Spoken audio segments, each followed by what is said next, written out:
မိတ်ဆွေအားလုံးမင်္ဂလာပါလူချင်း YouTube channel မှာကြိုဆိုပါရခင်ဗျ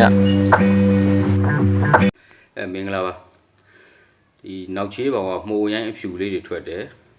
သူကအပူများတယ်လို့ထင်တယ်ငါးရက်ပြည့်ပြီးအပူများလို့ရှိရင်လေးပေါက်ပေးထားရတယ်လေးပေါက်ပေးထားရတာလားဗျာတဲ့သူကမပေးမိလို့မှုရိုင်းထွက်ထားလားဆိုသူကဟိုနောက်ချေးပေါင်ရဲ့ပြဿနာလေနောက်ချေးမတန်းလို့ရှိရင်ကျွန်တော်တို့ကမှုရိုင်းတွေထွက်တယ်နော်မှုရိုင်းတွေထွက်တယ်ကျွန်တော်ရှိရဗီဒီယိုတွေမှာလည်းရှင်းပြပြီးပြီနွားချီအတန်းမဟုတ်ဘဲနဲ့သူကဟိုမြေကြီးပါတာမျိုးတို့နောက်တစ်ခါနွားချီထဲမှာနွားချီဟိုအမိုးကမရှိဘဲနဲ့ပြီးကပြည့်ပုံထားတဲ့နွားချီတွေကိုသုံးမိတာမျိုးဆိုလို့ရှိရင်အဲ့ဒီမှာမှုရိုင်းတွေရောဗလီတရားတွေရောပုံပါလာမှာနော်ပါလာမယ်ဒါကြောင့်မလို့ကျွန်တော်တို့ကနွားချီနဲ့စိုက်တယ်ဆိုလို့ရှိရင်နှက်ပြီးစိုက်ခိုင်းတာအကြောင်းရှိတယ်เนาะဒီတိုင်းပလိုင်းနွားချစ်ဖြစ်ပြီးရောဆိုပြီးတော့စိုက်လိုက်တဲ့အချိန်ကြလို့ရှိရင်အဲ့လိုပြဿနာတွေတက်တယ်เนาะနေရာဒေသတစ်ခုနဲ့တစ်ခုတော့မတူဘူးဒါပေမဲ့ဘာဖြစ်နိုင်လဲဆိုလို့ရှိရင်ကျွန်တော်တို့ကနွားချီနဲ့စိုက်တဲ့ဘောင်တွေမှာအပူများတယ်ဆိုလို့ရှိရင်မှုရိုးเนาะမှုရိုးတံဒီပိမိန်တသွယ်လေးတွေရဲ့ထီရွက်ကအပြတ်အကြီးเนาะအဲ့လိုမှုတွေထွက်တတ်တယ်နောက်တစ်ခါအေးတဲ့များတယ်ဆိုလို့ရှိရင်သူကဘာတွေဖြစ်တယ်လဲဆိုတော့ဟိုပါပေါ့ဘယ်လိုပြောရမလဲဆိုတော့အေးတဲ့များတယ်ဟေးဆိုလို့ရှိရင်သူကမှုအမဲလိုပုံစံမျိုးတွေအမဲရောင်ပဲเนาะသူကဟိုအယိုးတန်တော့နည်းနည်းလေးအယိုးတန်တော့ခုနကဟိုအားတဲ့စားလို့ရှိရင်နည်းနည်းလေးတုတ်တယ်เนาะနည်းနည်းလေးတုတ်တယ်သူကထီးရွက်ကနည်းနည်းအောက်ကိုကုတ်တယ်เนาะအဲ့လိုမျိုးမှုရိုင်းတွေထွက်တတ်တယ်เนาะအဲ့တော့အဲ့ဒီမိုးတွေကို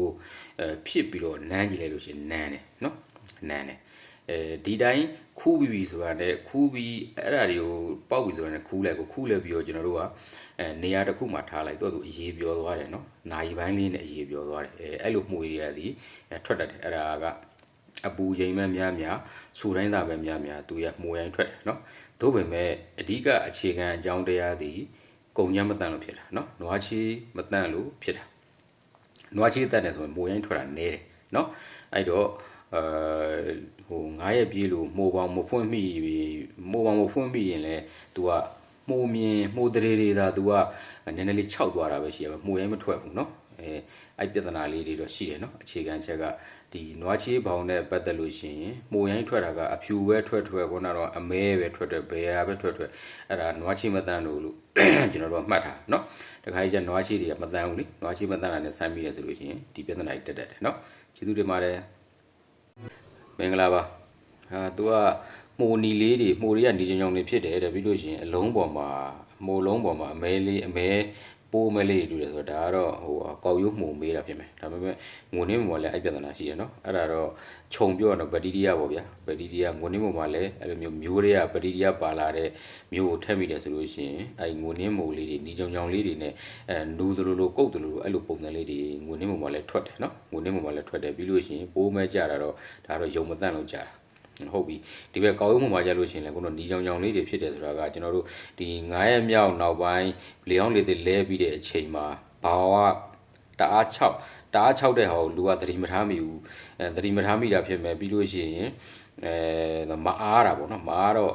့မိုးပေါင်6နေတဲ့အချိန်မှာနောက်တစ်ခါအဲ့မိုးပေါင်ငါမိုးပေါင်6နေပါပြီလားဆိုတော့ရေဆိုတာပေးလိုက်တာရေဆိုတာပေးလိုက်တဲ့အချိန်လဲကြာရောမိုးတွေကလူလိုပြောမှဆိုလို့ရှိရင် तू ကအပူရှက်တဲ့ပုံစံမျိုးဖြစ်လဲပြီးရော तूအဲ့ထွက်လာတဲ့မှုလေးတွေဒီ तू ကကောက်ရုံးမှုမှာဆိုလို့ရှိရင်အဲ့လိုနီချောင်လေးတွေနဲ့အဲ့လိုမျိုးလေးတွေဖြစ်တတ်တယ်ပြီးလို့ရှိရင်နောက်တစ်ခုကဘာဖြစ်နိုင်သေးလဲဆိုလို့ရှိရင်ကုံချမ်းပေါ့နော်ကုံချမ်းတွေကတော့ခုနကတော့ဗတီးရီးယားပါလာတဲ့ဟာမျိုးပေါ့ဗတီးရီးယားပါလာတဲ့ဟာမျိုးဆိုတော့နွားချီကလည်းပါနိုင်တယ်လို့ခုနဗေဒါနဲ့စိုက်တယ်ဆိုလို့ရှိရင်ဗေဒါမှာကရတော့ပြန်ဗေဒါရဲ့အောက်ကအမြစ်တွေကိုသူကထည့်ဆိုင်ကြတယ်เนาะထည့်ဆိုင်ကြတယ်အဲ့ဗေဒါရဲ့အမြစ်တွေမှာဗတီးရီးယားအများဆုံးသူခိုးအောင်နေတာဖြစ်နိုင်ရင်တော့ဒီဗေဒါရဲ့အမြစ်တွေကိုဖယ်ပြီးတော့ဗေဒါကိုပင်စည်းပဲစိုက်ထားတော့ကျွန်တော်ကတော့ပို့ပြီးတော့အားသာတယ်เนาะကျွန်တော်မိုးပေါင်တွေမှာဆိုလို့ရှိရင်လည်းကျွန်တော်ကဗေဒါအမြစ်တွေကိုဖယ်ပြလိုက်တာဘာဖြစ်လဲဆိုလို့ရှိရင်တချို့တွေပြောကြလိမ့်မယ်ငါတို့ဗေဒါအမြစ်နဲ့တစ်ချောက်ဆက်လိုက်တာဘာမှဖြစ်တော့ဘာမှဖြစ်ပါဘူးဒါပေမဲ့ဖြစ်နိုင်ရရှိတာဒီဗေဒါရဲ့အမြစ်တွေမှာဒီခုနကတော့ကျွန်တော်တို့ယောဂပုံမွားတွေအများဆုံးခိုအောင်နေတာအဲ့ဒီယောဂပုံမွားတွေဒီကျွန်တော်တို့ရဲ့ဒီခုနကတော့အပူချိန် 30နဲ့40ကြားမှာမသေးတဲ့ယောဂပိုးမျိုးဆိုလို့ရှိရင်ကျွန်တော်တို့မှုပေါင်းကိုပျက်စီးမှာဖြက်စီးမှာသူကတော့ချိန်နေတယ်เนาะအဲ့လိုမျိုးတွေဖြစ်တတ်တယ်เนาะဒါကြောင့်မို့လို့ဒီမှုအယောင်ပြောင်းနေနေချင်းကြောင့်ဖြစ်တယ်ဆိုတော့ခေါင်းကသုံးတဲ့ရေပေါ်လဲမူတည်မယ်ဘာဖြစ်လို့ရေကိုပြောရတာလဲဆိုလို့ရှိရင်သူကမို့ဒီသူကဟိုအစိုးတပိတ်တာပေါ်မှာ6-10သားပဲရတာလေသူ့ရဲ့မှုထဲမှာမှုအလုံးထဲမှာဟိုရေအစိုးတဲ့ဒီ90ခိုင်နှုန်းရှိတယ်အဲ့တော့အပြင်ကလောင်းတဲ့ရေတို့အောက်ကတွေအောက်ကစိတ်ထားတဲ့မြေပေါင်ဆိုလို့ရင်စိတ်ထွက်တဲ့ရေတို့သူကစုပ်လဲပြီးတော့အပေါ်ပွင့်ဖူးပြီးတက်လာတဲ့ချိန်ကျရင်မှုအယောင်ပြောင်းတတ်တယ်เนาะအဲ့လိုမျိုးတွေဖြစ်တတ်တယ်ခုနကတော့အခုကျွန်တော်ပြောသွားတဲ့ပြဿနာတွေထဲမှာဘယ်ဟာနဲ့ကိုကကိုက်နေလဲကိုကအစင်ဘယ်ဟာနဲ့ကိုက်နေလဲဆိုတော့ပြန်စဉ်းစားကြည့်လိုက်เนาะကျေးဇူးပါ